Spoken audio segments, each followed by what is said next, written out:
Pronoun agreement is a big topic in grammar, not because it's anything difficult, but people get careless. And so it's a place where a lot of students make mistakes because they're not very conscious of the grammar that they're using. So let's talk about that. When you're talking about pronoun agreement, we're talking about how each pronoun has to refer back to something called an antecedent. So we have to look for the antecedent. Antecedent is the particular word that pronoun refers back to. So our definition here, it says a pronoun must agree with the antecedent in number and gender. It means number means singular or plural, and gender whether it's male or female. So in a sentence like the girl told the boys that blank should buy blank lunch, well, it could be the girl buying the boys lunch, or the boys could be buying the girl lunch. And so it depends on which pronoun that we use that determines the meaning of the sentence. So what if we said the girl told the boys that, well, she should buy them lunch.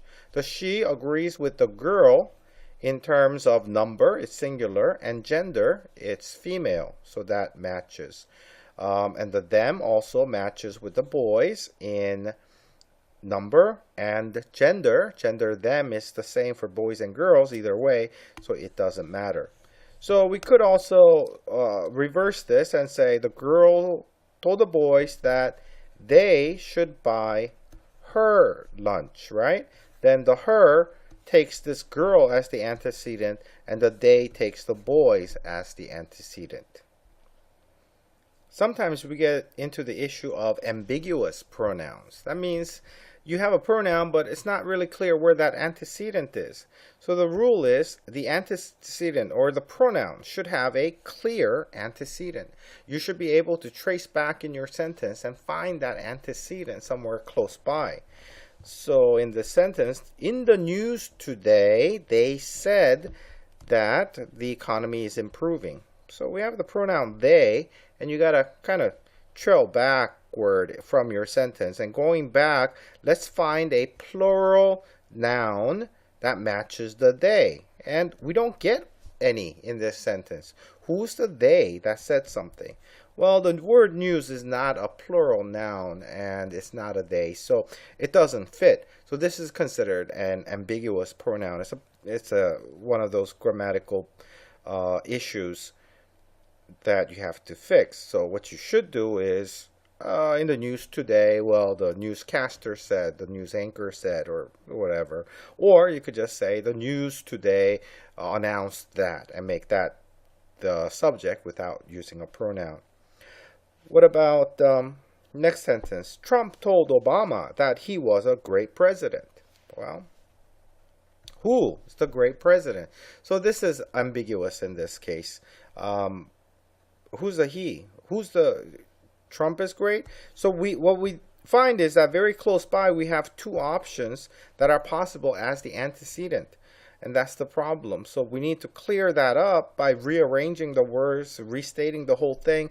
Or if not, you gotta say the name one more time. And that might sound a little awkward to say the name twice in a row so quickly. So you might just restate the whole thing in a different way.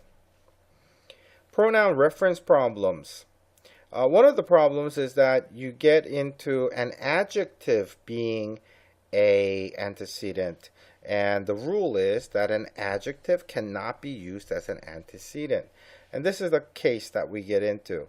Stephen King's novels reveal that he has a truly creative imagination. This has been a hard question topic on the SAT for a long time. The problem here is very difficult to spot because it sounds perfectly fine. Stephen King, we mentioned him and we said he, and we said he later in the sentence seems to go back to this antecedent of Stephen King. So what's the problem? The problem is that Stephen King is used as a possessive. In the possessive form, it's an adjective for the word novels.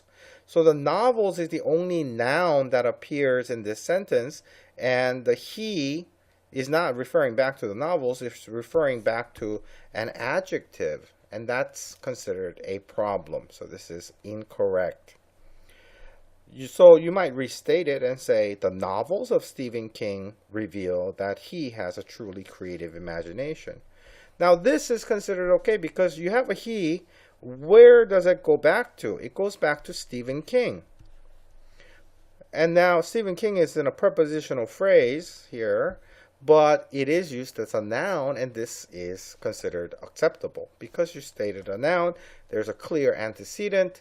No one can, disagree with you on that particular point, so no problem there. Let's see, another thing that happens is that sometimes the antecedent comes after the pronoun. So the statement here says an antecedent may appear after the pronoun. Well, what's strange about that? Well, the word antecedent, the root ante means before and cede means to go. So the word itself means it's something that went before the pronoun by definition. Except there are cases when the antecedent can come after, and that is perfectly acceptable if it comes quickly enough in a sentence so that it causes no confusion to the reader. And it might be a sentence like this. Grasping her purse tightly, the old lady entered the subway train. And I think the word her and the old lady, the antecedent, is so close enough that, in the same sentence, it causes no confusion to the reader, and this will be considered perfectly legitimate.